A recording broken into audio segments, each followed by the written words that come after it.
What's up, y'all? Welcome to episode 2. Well, technically 4, but episode 2 of this new format of the Back to the Game Sportscast, where I just take small tidbits, news headings, and I just react to them. I'm going to try to stick to the game as much as possible, but for me, sports is a much, much bigger analogy to life, and so there's going to be a little bit of dabbling all over the place. And on these string of episodes, I'm reacting to the Super Bowl. So the last episode, this episode, and maybe a couple of more will be in reaction to some of the storylines from the Super Bowl, which leads me to this episode, reacting now to what I think matters most to me and to most Patriots fans, which I hope I get a lot of watching eventually.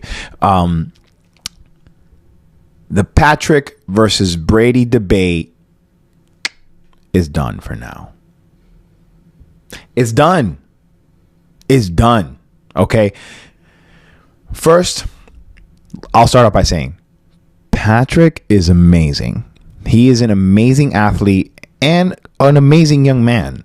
And I admire him. You know, I really do. I think that he really should take some voice lessons.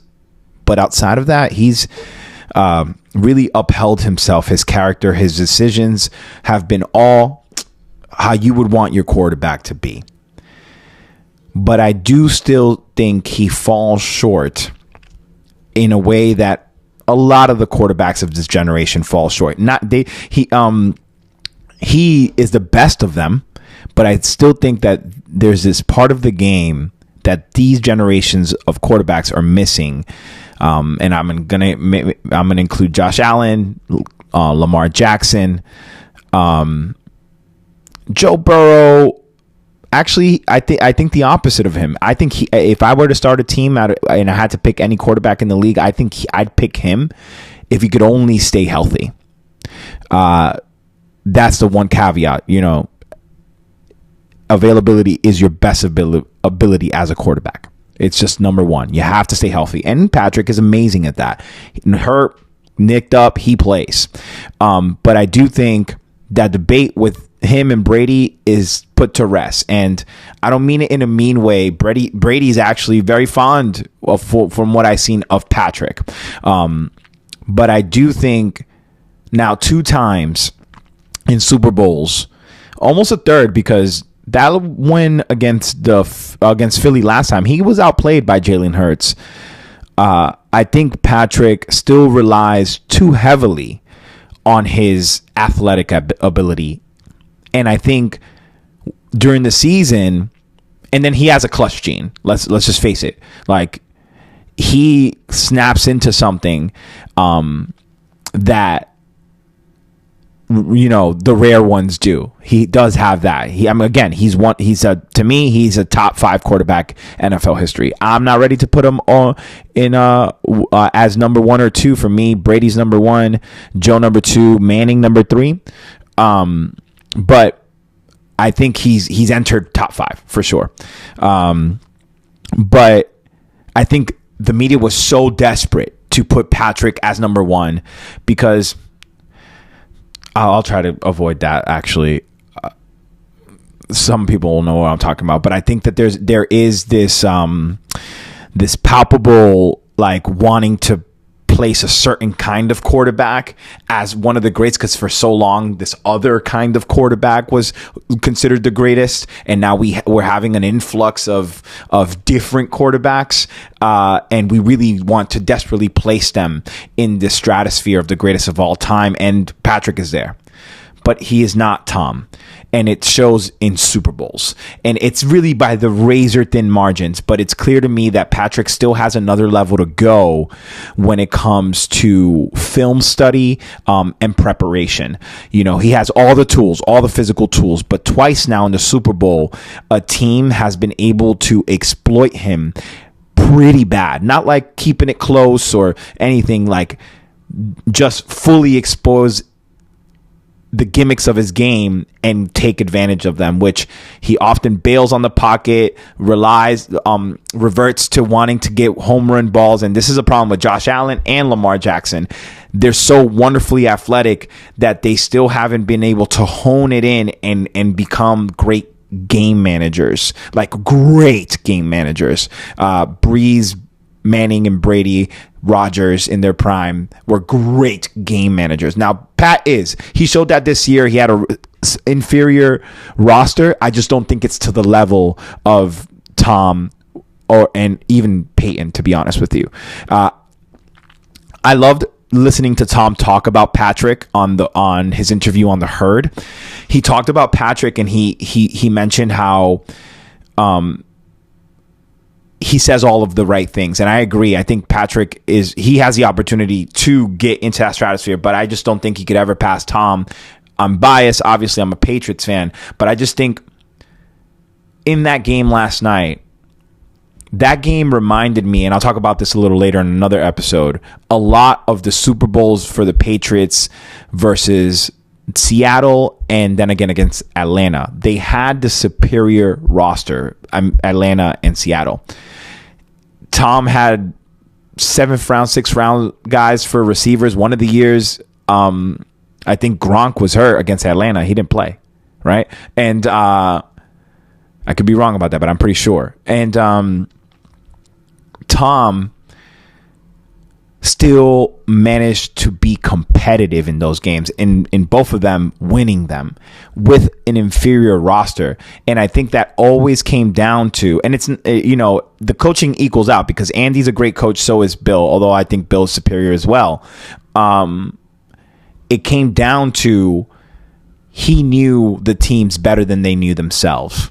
And I think it was incumbent on Patrick to study the Eagles, know that the Eagles had a superior team, and decide to learn them better than they knew themselves.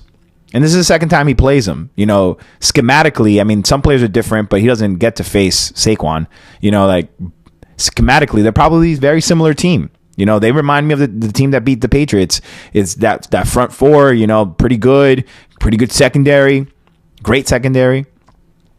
So I think it was incumbent on Patrick to really in his cerebral go to another level, not in his physical. And I think Patrick really needs to work on his footwork in the pocket, really manipulating plays in the pocket. And one thing that he has still yet to master is using his running backs in the passing game. I mean, that became a lethal weapon for Tom. Shane Vereen, James White, Kevin Falk.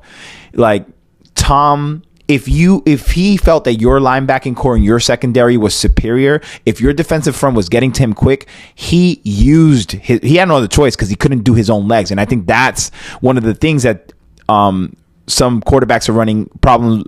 Some quarterbacks are having problems with this in this era, is that they're trying to make every play. And football is the ultimate team sport. You hear it all the time. Even Jalen Hurts, who has great legs, it's the fact that he has Saquon and he has AJ and he has Devontae that makes it go, and using them all appropriately. What I loved about what the Eagles did last night is that they couldn't get the run game going, but they started using Saquon in the pass game. He was out there looking like a little bit of James White. If Saquon adds that to his game, he might go ahead and win MVP next year. Like a Christian McCaffrey type of deal. Unbelievable. So that's where I think I'm not sure if I made my point fully, but to me, I think the debate between Tom and Patrick is really, it's not close yet, because for all the physical tools that Patrick has, he's nowhere near the processing power and the in-game adjusting, calm, cool, collected in the pocket that Tom displayed year in and year out. Tom never lost a Super Bowl by more than 5 points. In most of his Super Bowls, particularly on the second half end, he was on the inferior team. But that team had him. And he was going to figure out, not only before the game in his study, but during the game, what you were doing. And it just never felt like at any point Patrick figured out the Eagles. They had his number the entire time. And you're going to see the media make a bunch of excuses. I mean, Tom lost by a helmet catch to the Giants, and you would think he lost by 30 points. The way they would talk about him in the media. I think it was Stephen A. used to say he was tap dancing like the late Gregory Hines. That was a line that he used to say. Don't ask me how I remember that. But and people just going in on Tom. And all I've heard already in the 24 hours, like, oh, well, his Patrick's offensive line and, his receiving core. And it's like, no. You have a great coach. You have a great scheme. And you are supposed to be at the point where you know how to work with what you have. And for most of this year, the Chiefs have been getting away with shit. Like winning games they should lose. And I've never seen a great team really be on razor thin edge like the Chiefs were this year. So they were due to have their ass beat in this way. But what I expect from a quarterback people want to place as the greatest of all time is even when you lose, God damn, it was hard to beat you. No one ever just knocked out Muhammad Ali. No one ever just beat down the Patriots. No one ever came close to beating down on the Bulls. Well, I guess early in their run, the Pistons, but they went to Game 6 and Game 7. Michael was averaging 30 plus. This is now 2 Super Bowl losses where Patrick just, when he wins, down to the wire. He does some magical stuff.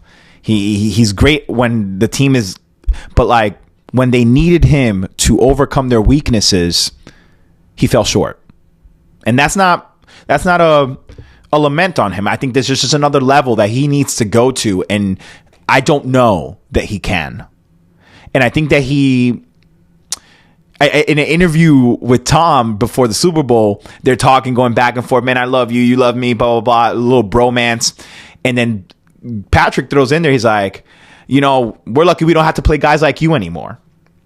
And I've been saying that. I think Patrick is in an era of football where I think while the athletes are amazing, they're so much better. I think there was a graphic during the Super Bowl where they compared the average size of the offensive linemen in Super Bowl I compared to the Super Bowl yesterday, this year, and it was like night and day. The athletes are amazing, but I do think that the combination of money, NIL, the wanting to have a quarterback that's also a running back has kind of, and then as well as all the rule changes to the defenses and how the defenses can play you. Tom talks about this all the time. I think that has kind of cheapened the strategic part of football. And I think Patrick has been both a benefactor and it's also worked against him of playing in an era where I don't think he's as challenged as Tom was. Tom dealt with Peyton Manning and Drew Brees. Like, as far as intellect and knowing the game and being generals on that field, they were his equal.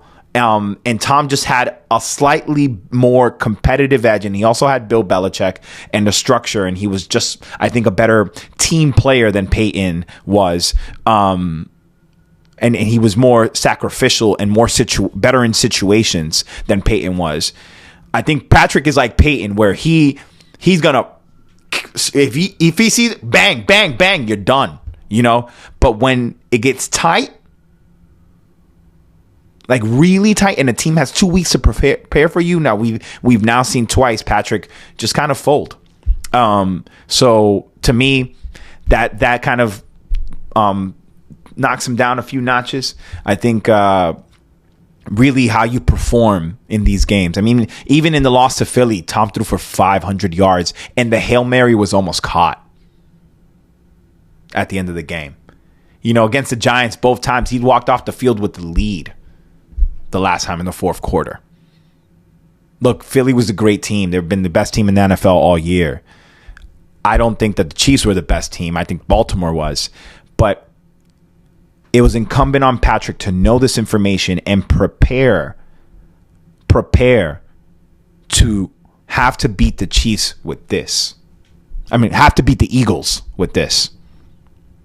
And that's a part of his game that I think he's fooled a lot of people in thinking he has that, but I think he's playing a lot of it's an inferior era of football because defenses can't be as aggressive, and the rules protect the quarterback, and other teams also have quarterbacks like him that are superior athletically, but still haven't tapped into this part fully of the game. Like, I have an opinion on the Lamar Jackson 2-point conversion that homie dropped.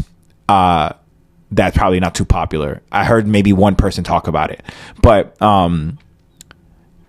this generation of quarterbacks, the most athletic ever, but their mechanics, their in-pocket presence, and their understanding and studying of the game, sometimes, for me, just a regular freaking guy, not judging these guys, they're all amazing, it falters. You know, we saw it with Josh Allen in the AFC Championship.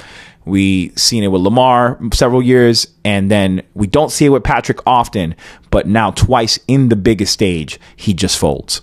So, anyways, that's episode 2, y'all. My opinion. The debate between Brady and Patrick, done.